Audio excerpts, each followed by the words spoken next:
మనందరం కూడా పాదచారుల నుంచి అంతరిక్షం దాకా టెక్నాలజీ పెరిగింది. ఇంకా భక్తితో సంబంధం లేదు, భగవంతునితో సంబంధం లేదు అనేటువంటి భావనలలో ఆధ్యాత్మికతను నిర్లక్ష్యం చేస్తూ జీవితాలు గడుపుతూ ఉన్నాం. దానివల్ల ఎంత ప్రయత్నించినా రోజు చివరిలో ఏదో అసంతృప్తి, ఆ అసంతృప్తి కారణం ఏంటో తెలియక మనం వెరైటీస్ మారుస్తూ ఉన్నాం. ఒకసారి ఒక వ్యక్తి ఉన్నాడంట. ఆయన ఒకరోజు వీధిలో నడుచుకుంటూ వెళ్తూ ఉంటే ఒక అందమైన వేశ్యను చూశాడు. ఆమెను చూసి ఆయన మోహితుడయ్యాడు. మోహితుడై అయితే ఆమెతో సాంగత్యం చేయాలంటే ఈయన దగ్గర డబ్బులు లేవు. ఇంట్లోకి వచ్చి దిగాలుగా కూర్చొని ఉన్నాడు. భార్య చాలా గొప్ప పతివ్రత అంటారు. ఏంటంటే అట్లా ఉన్నారు అంటే, అబ్బాయి ఏం లేదు అన్నాడు. లేదు చెప్పండి అంటే ఒక 2-3 సార్లు గట్టిగా అడిగిన తర్వాత విషయం చెప్పాడు. నేను ఆ వేశ్యని ఇష్టపడ్డాను, మరి సాంగత్యం చేయాలంటే డబ్బు లేదు. ఆమె భార్య పతివ్రత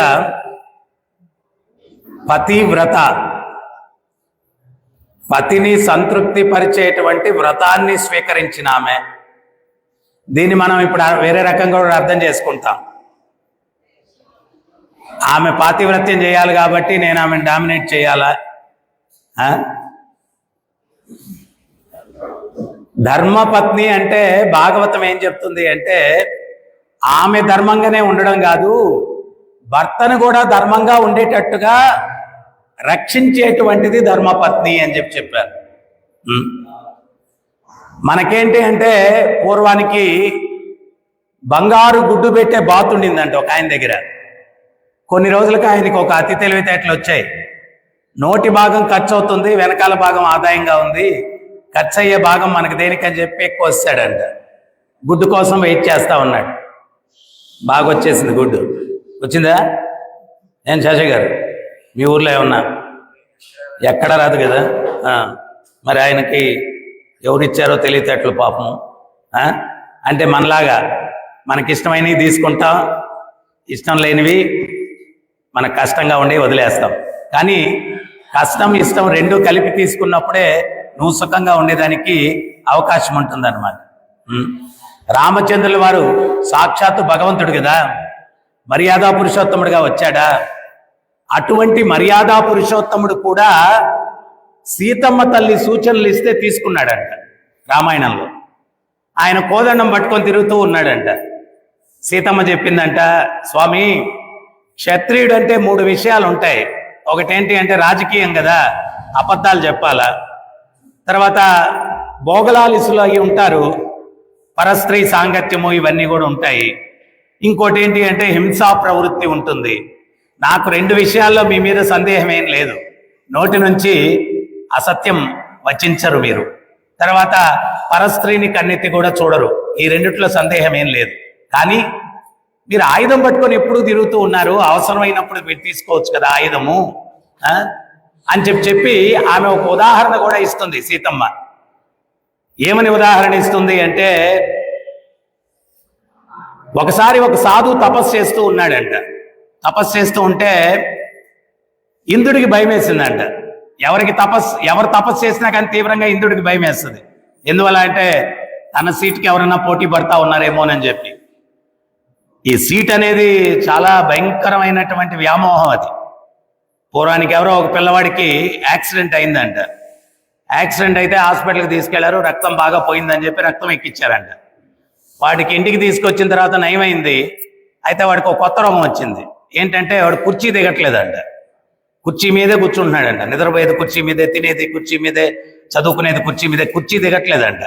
అప్పుడు వాళ్ళకి ఇదేంటిది, వీడికి గాయాలు నయమైపోయాయి కానీ కొత్త రోగం వచ్చింది, కుర్చీ రోగం అని చెప్పి మళ్ళీ డాక్టర్ దగ్గర తీసుకెళ్ళి, సార్ మీరు వైద్యం చేసినప్పటి నుంచి వీడు కుర్చీ దిగట్లేదు, ఏదో కొత్త రోగం వచ్చిందన్నాడంట. అప్పుడు డాక్టర్ నాలుగు గొచ్చుకున్నాడంట. చిన్న పొరపాటు అయిపోయిందండి అన్నాడంట.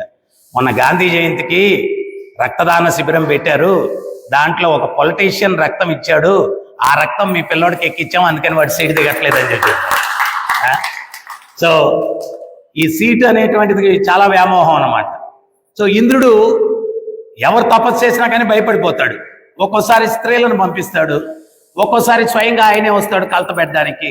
ఆ సాధువు దగ్గరికి ఇంద్రుడు వచ్చాడంట. వచ్చి ఒక పెద్ద కత్తి ఒకటి ఆయనకి ఇచ్చాడంట. ఇచ్చి, నేనేదో పని మీద పోతా ఉన్నాను, కాలకృత్యాలు తీర్చుకొని వస్తాను, నేను వచ్చేంత వరకు ఈ కత్తిని కాపాడుకుంటూ ఉండండి, మళ్ళీ నాకు అప్పగించాలా అన్నాడంట. సరేనండి అని చెప్పి ఆ సాధువు కత్తి తీసుకుని ఒళ్ళో పెట్టుకొని జపం చేసుకుంటున్నాడంట. ఈయన ఇంద్రుడు పోయాడు కానీ మళ్ళీ రాలేదు. రాకపోయేసరికి ఆ కత్తి ఉంది కదా, ఆ కత్తిని పట్టుకొని కొన్ని రోజులు ఇట్ట తీసుకెళ్ళేవాడంట, తర్వాత ఇట్ట తీసుకెళ్ళాడంట, తర్వాత ఇట్ట అన్నాడంట. తర్వాత ఆయన జంతువుల్ని చంపడము, కత్తితోటి యుద్ధాలు చేయడము, లాస్ట్కి ఆడు తపస్సు మర్చిపోయాడు ఆ కత్తి సాంగత్యం వల్ల. ఇది సీతమ్మ తల్లి రామచంద్రుల వారికి చెప్పి ఏమంటుంది అంటే, స్వామి మీరు ఆ కోదండం పట్టుకొని తిరుగుతూ ఉంటే ఏదో ఎవరన్నా ఏమన్నా చెయ్యాలా అది ఇది అనిపిస్తుందేమో అని భావన నాలో కలుగుతుంది, ఇది నా సలహా. అదే మనంగాన 24 గంటలు అమ్మగారికి మనం సజెషన్స్ ఇవ్వాలనుకుంటాం, అమ్మగారు మనకు సజెషన్ ఇస్తే ఏయ్ నాకు చెప్పేంత దాని వేయవా దాంతో గొడవలు వచ్చేస్తాయి. అంటే ఈ రామాయణం ఇవన్నీ కూడా ఏంటి అంటే, అరే మంచి సలహా చాణక్యుడు చెప్తాడు, బంగారం మలంలో పడి ఉన్నా కానీ బంగారం ఏం కలుషితం కాదు, దాన్ని తీసుకొని కడుక్కొని వాడుకోవచ్చు. అట్లాగే ఎటువంటి వ్యక్తి కూడా మంచి సలహా ఇస్తే తీసుకొని ఉపయోగించుకోవచ్చు. అంటే నేను ఈ మలంలో బంగారం అంటే ఆమె దాని గురించి ఎత్తుకుతా పోతారేమో, ఆ ఉద్దేశం అది కాదు. ఆ ఉద్దేశం ఏంటి అంటే, ఎటువంటి చెత్త వ్యక్తి అయినా ఒక మంచి మాట చెప్తే స్వీకరించవచ్చు, మనకు ఉపయోగపడేది అని దాని ఉద్దేశం. సో సీతమ్మ తల్లి సలహా ఇస్తే అప్పుడు రాముల వారు ఏమంటున్నారంటే, సీత నువ్వు నా యొక్క శ్రేయస్సు గురించి ఎంత ఆలోచిస్తూ ఉన్నావు, నా శ్రేయస్సు గురించి ఎంత ఆలోచిస్తూ ఉన్నావు, నీవు చెప్పిన మాటలు సత్యమే, కానీ భరతుడు ప్రస్తుతానికి రాజు, ఆయన తరపున నేనున్నాను, అదే వంశం నుంచి వస్తున్నాను. ఇక్కడ ఎవరైనా కానీ ఆయన పరిపాలనలో ఏదన్నా కష్టం కలిగినటువంటి వ్యక్తులు రక్షించమని అడిగినప్పుడు నేను కోదండం ఎక్కడో పెట్టుకొని ఉంటే వాళ్ళని రక్షించేదానికి రాజు తరపున వీలు కాదు కదా. అందుకని ఎవరైనా దీనులు ఉంటే వాళ్ళను రక్షించాలనే ఉద్దేశంతో కోదండాన్ని చేతిలో పెట్టుకొని ఉన్నాను, కానీ నేను అందరితో యుద్ధం చేయడానికి కాదు, రక్షణ కావాలనుకున్న వారి కోసం, రక్షణ కావాలన్న వారి కోసం. సో అందువల్ల మనం ఏంటి అంటే, ఈరోజు కుటుంబ వ్యవస్థలో భార్య చెప్తే నేను ఎన్నో, తల్లిదండ్రులు చెప్తే పిల్లలు ఎదరు, ఇవన్నీ కూడా మనం రామాయణం చూస్తే ఎవరు దేవదేవుడు అఖిలాండ కోటి బ్రహ్మాండ నాయకుడు శ్రీరామచంద్రుల వారు సీతమ్మ తల్లి చెప్తే ఆయన ఎంత వినమ్రతతోటి ఏ సీత నా శ్రేయస్సు కోరి నువ్వు చెప్తున్నావు అని చెప్పి అంటున్నారు. అంటే ఇంక మనం కూడా ఒకవేళ భార్య చెప్పింది అనుకోండి, స్వీకరిస్తే తప్పే ఉంది దాంట్లో, అది మంచి మనకు కలిగేటప్పుడు. సో అందువల్ల చాణక్యుడు కూడా ఒక విషయం చెప్తాడు. ఆయన ఏమంటాడు అంటే, భార్య భోజ్యేషు మాత, భోజనం పెట్టేటప్పుడు తల్లి లాంటిదంట. శయనేషు రంభ, శయనించినప్పుడు రంభ, కార్యేషు మంత్రి, ఏదన్నా కార్యక్రమాలు ఏదన్నా సలహాలు ఇచ్చేటప్పుడు భార్య మంత్రిలాగా అంట, మంత్రిలాగా అంట. సో ఇవన్నీ కూడా మనం అధ్యయనం చేస్తే అప్పుడు అన్యోన్యమైనటువంటి దాంపత్యం వ్యక్తుల మధ్య ఉంటుంది. ఇప్పుడు ఇవన్నీ ఏం తెలియదు, నువ్వేంది నాకు చెప్పేది, నువ్వు అంత దానివా, ఏ గొడవలు జీవితం అంతా విలువలు లేనటువంటి జీవితాలు. ఆ విలువలు జీవితాల్లో ఎప్పుడై వస్తాయి అంటే, రామాయణాన్ని మహాభారతాన్ని ఎప్పుడైతే మనం అనుసరిస్తామో, ఆ దేవదేవుడే ఇట్లా ఉన్నప్పుడు మనం ఎందుకు ఉండకూడదు అనేటువంటి ఒక మార్గదర్శకం. అవన్నీ కూడా అనుసరించినన్ని రోజులు ఈ ప్రపంచం బాగానే ఉండింది, ఈ దేశం బాగానే ఉండింది, మనం వాటిని నిర్లక్ష్యం చేశాం. సో అప్పుడు ఈ పతివ్రత చెప్పిందంట, ఆ వేశ్యను మీరు ఎట్టయినా కలిసేటట్టు నేను చూస్తానని చెప్పింది. ఈమెం చేసేదంటే, ఆ వేశ్య ఇంటికి వెళ్ళిపోయి రోజు ఆమె నిద్ర లేచేసరికి ఇంటి పనులన్నీ చేసి వచ్చేసేది. ఆ వేశ్యకు నిద్ర లేచిన తర్వాత చూస్తే ఇంట్లో పనులన్నీ చక్కబెట్టేస్తున్నారు. ఎవరు చేస్తున్నారా అర్థం కాలేదు. ఆమె ఆలస్యంగా లేచేది. ఒకరోజు ఏం చేసిందంటే, ఇన్ని రోజులు ఎవరు చేస్తున్నారా అని ఒక నెల గడిచిన తర్వాత ముందే లేచేసి ఒక దగ్గర దాక్కుని చూస్తూ ఉందన్నమాట. ఈ యొక్క పతివ్రత వచ్చి ఇంట్లో పనులన్నీ చేసేస్తావు. అప్పుడమ్మా, నా నుంచి ఏం ఆశించకుండా ఇన్ని పనులు ఇన్ని రోజులు చేశావు, నీ కోరిక ఏదైనా ఉంటే చెప్పు, నేను తీరుస్తాను అనింది ఆ వేశ్య. అప్పుడు ఈ పతివ్రత చెప్పింది, మా ఆయన మిమ్మల్ని చూసి మోహించాడు, ఆయనతో మీరు సాంగత్యం చేయాలా అంటే, అప్పుడు ఆమెనింది, ఖచ్చితంగా అమ్మా పలానా రోజు రమ్మని చెప్పు అని చెప్పింది. ఆ విషయం పోయి భర్తకి చెప్తే, వీడప్పుడులాగా 0 క్యాండిల్ ఉన్నాడు, 1000 క్యాండిల్ మొహం అయిపోయింది అనమాట. ఎక్కడ లేని తేజస్సు వచ్చేసింది. ఆ రోజు కోసం వెయిట్ చేశాడు. ఆ రోజు చక్కగా తయారైపోయి ఉన్న దాంట్లో ఆ వేశ్య ఇంటికి వచ్చాడు. ఆమె సాధారణంగా ఆహ్వానించి కూర్చోబెట్టి, అయితే అక్కడ ఒక చమత్కారం చేసింది. ఆమె మొదట భోజనం పెట్టింది. భోజనం ఎట్ట పెట్టిందంటే, బంగారు పళ్ళెంలో పెట్టింది, మట్టి పళ్ళెంలో పెట్టింది.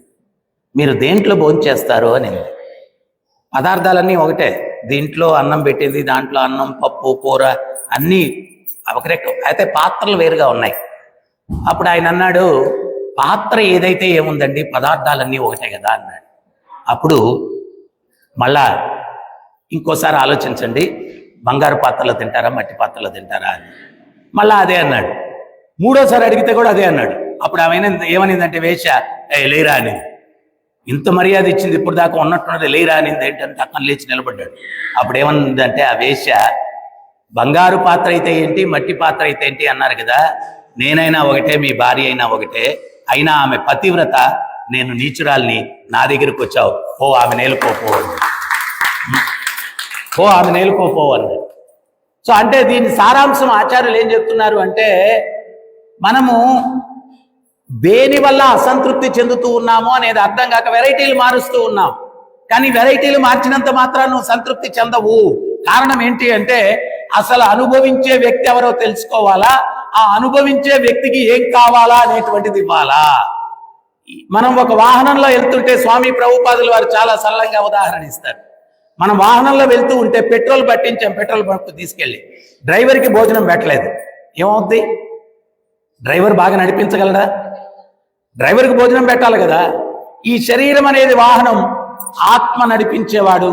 ఆ ఆత్మకు ఆహారం ఏంటి అంటే పరమాత్మ సేవ.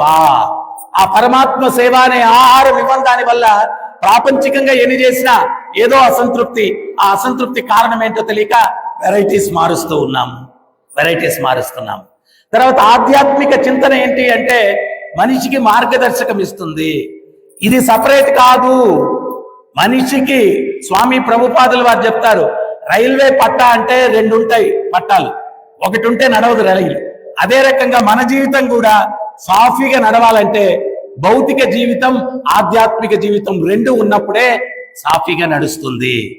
మన పూర్వీకులందరూ ప్రశాంతమైన జీవితాలు గడిపారంటే వాళ్ళు రెండింటినీ సమపాళ్లలో వాళ్ళ జీవితంలో ఉంచుకున్నారు. ఆధ్యాత్మికత ఉండింది వాళ్ళలో, భౌతిక జీవనం, ఈ శరీరాన్ని పోషించడానికి పనులు పాటలు చేస్తూ ఉన్నారు. మనం ఏంటి అంటే ఈ శరీరాన్ని పోషించుకోవడంలో తీవ్రంగా నిమగ్నమైపోయి ఆత్మ గురించి పట్టించుకోవట్లేదు. పూర్వానికి ఎవరో రాజు ఉన్నాడంట, బంగారు పంజరం ఉండిందంట, రోజు వచ్చి పాలిష్ చేసేవాడంట. ఒకరోజు పాలిష్ చేయడానికి వస్తే దుర్గంధం కొట్టింది. ఏంటి ఆ దుర్గంధానికి కారణం అని చెప్పి చూస్తే ఆయన పంజరాన్ని పాలిష్ చేయడంలో లోపల చిలుక్కి ఆహారం పెట్టడం మర్చిపోయాడు. చిలుకు చచ్చిపోయింది. అసలు పంజరం దేనికి ఉంది? రాజు ఉండడానికే. రాజు లోపల కూర్చునేదానికి పంజరం ఉండేది. దేనికి ఉంది పంజరం? చిలక హౌస్ కదా అదే, మంది కాదు. మరి చిలక చచ్చిపోతే పంజరంతో పనే ఉంది, ఈ చిలక వెళ్ళిపోతే ఈ పంజరంతో పనే ఉంది, ఈ జీవచిలక వెళ్ళిపోతే ఈ పంజరంతో పనే ఉంది. మరి ఆ జీవచిలక గురించి మర్చిపోతూ ఉన్నాం. సో ఆ జీవచిలకు కూడా ఆహారం ఇవ్వాలా. సో జీవచిలకి ఆహారం ఏంటి అంటే ఒక్కో యుగంలో ఒక్కొక్క ఆహారం. సత్యయుగంలో తపస్సులు, త్రేతాయుగంలో యజ్ఞయాగాదులు, ద్వాపర యుగంలో విగ్రహారాధన, కలియుగంలో ఆహారం ఏంటి జీవచిలకి అంటే నామ సంకీర్తన. హరే కృష్ణ హరే కృష్ణ కృష్ణ కృష్ణ హరే హరే హరే రామ హరే రామ రామ రామ హరే హరే హరే కృష్ణ కృష్ణ కృష్ణ హరే హరే హరే రామ హరే రామ రామ రామ హరే హరే హరే కృష్ణ హరే కృష్ణ కృష్ణ కృష్ణ హరే హరే హరే రామ హరే రామ రామ రామ హరే హరే. ఇక్కడ మనందరం రకరకాల వయసుల్లో ఉన్నాం కదా. జీవితాలు ఎంత దూరం ఒక హోప్తో నెట్టుకొని వచ్చాం. ఏంటి తెప్పమంటారా? ఈరోజు నేను హ్యాపీగా లేను, రేపు హ్యాపీగా ఉంటాను, రేపు హ్యాపీగా ఉంటాను, రేపు హ్యాపీగా ఉంటాను. లైఫ్ అంతా రేపు అయిపోయింది. ఒక్కొక్కరికి 50 వచ్చింది, 40 వచ్చింది, 30 వచ్చింది, 20 వచ్చింది. అదే ఆశతో ఆధ్యాత్మిక చింతన ఏం చెప్తుందంటే, ఆనందాన్ని రేపటికి ఎందుకయ్యా పోస్ట్ పోన్ చేసుకుంటావు? ఈరోజే ఆనందంగా ఉండు, రేపటికి పోస్ట్ పోన్ చేయొద్దు. తర్వాత కష్టాలు వస్తే పరిష్కారం ఏంటి? ఆధ్యాత్మిక చింతన ఏం చెప్తుందంటే, prevention is better than cure. అసలు కష్టమే రాకుండా ఎట్ట జీవించాలా అనే మార్గదర్శకం భగవద్గీతలో భగవంతుడు ఇచ్చాడు. భగవంతుడు 2 ప్రయోగాలు చేస్తాడు. మొదటిది ఏంటి అంటే శాస్త్రం. దాన్ని అనుసరిస్తే మనకు రక్షణ. మనం దాన్ని అనుసరించకుండా దానికి విరుద్ధంగా నడుచుకుంటే అస్త్రం. శాస్త్రం అస్త్రం. శాస్త్రం కావాలన్నా అస్త్రం కావాలన్నా? అస్త్రమా? చాలా కష్టం అండి అస్త్రం అంటే. అస్త్రం ఎవరెవరి మీద? హిరణ్యకశిపుడు, రావణాసురుడు, కుంభకర్ణుడు, ఇటువంటి వాళ్ళందరూ రాక్షసులందరి మీద అస్త్రం. భక్తులందరికీ శాస్త్రం. ఆ శాస్త్రం చదువుకొని వాళ్ళ జీవితాన్ని దానికి అనుగుణంగా మలుచుకొని హ్యాపీగా వాళ్ళు ముందుకు వెళ్ళారు. సో ఉత్తమమైన పద్ధతి ఏంటి అంటే శాస్త్రం. శాస్త్రాన్ని అనుసరిస్తే అస్త్రం మన దగ్గరికి రాదు, రక్షణ ఉంటుంది. సో మీరే డిసైడ్ చేసుకోండి, మనకు శాస్త్రం కావాలన్నా అస్త్రం కావాలన్నా? ఎవరో అన్నారు అస్త్రం, మీరు అన్నారు. సో అందువల్ల శాస్త్రం లైక్ చేయండి 108 సార్లు. ఎంత పీస్ఫుల్గా ఉంటుందంటే, తర్వాత మీకు ఇంకో హెల్త్ టిప్ కూడా ఇచ్చాను.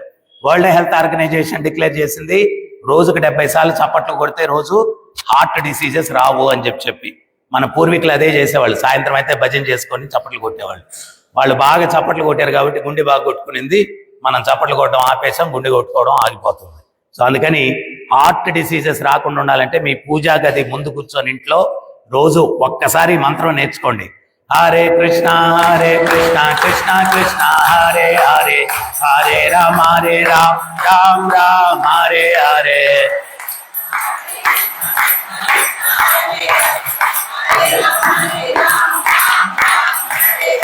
హరే కృష్ణ కృష్ణ కృష్ణ హరే హరే, హరే రామ రామ రామ హరే హరే.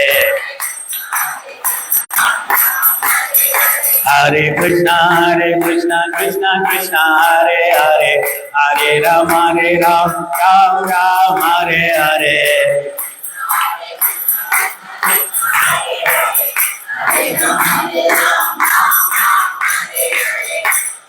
ఇప్పుడు ఎవరన్నా యుద్ధానికి వెళ్ళేటప్పుడు ఆ యుద్ధం డిక్లేర్ అయిన రోజు వాళ్ళ ఆయుధాలు తీసుకొని రెడీ అయిపోతారా? ముందు నుంచి ప్రాక్టీస్ చేస్తారు? చెప్పండి.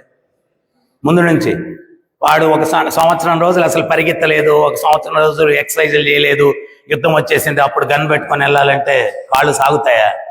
మన పూర్వీకులందరూ చూడండి, రోజు యుద్ధమే మన జీవితంలో. వాళ్ళు యుద్ధానికి వెళ్లే ముందు ఉదయంతో పూజ, జపం ఇవన్నీ చేసుకొని వెళ్ళేవాళ్ళు అన్నమాట. అంత ప్రిపేర్ అయ్యి వెళ్ళినా కానీ కొన్ని దెబ్బలు తగిలేటి. మళ్ళీ సాయంత్రం వచ్చేసి వాడు ఏదన్నా దగ్గరలో ఉండే గుడికి వెళ్ళిపోయి అక్కడ భజనలో ప్రవచనాల్లో కూర్చునేవాడు.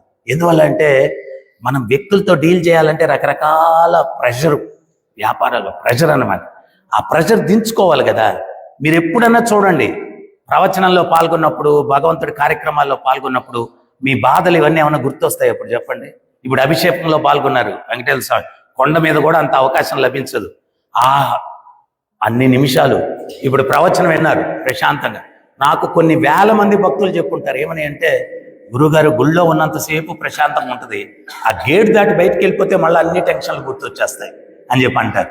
సో అందువల్ల మనం ఆ టెన్షన్స్ దింపుకుంటే ఆరోగ్యము అన్నీ బాగుంటాయి.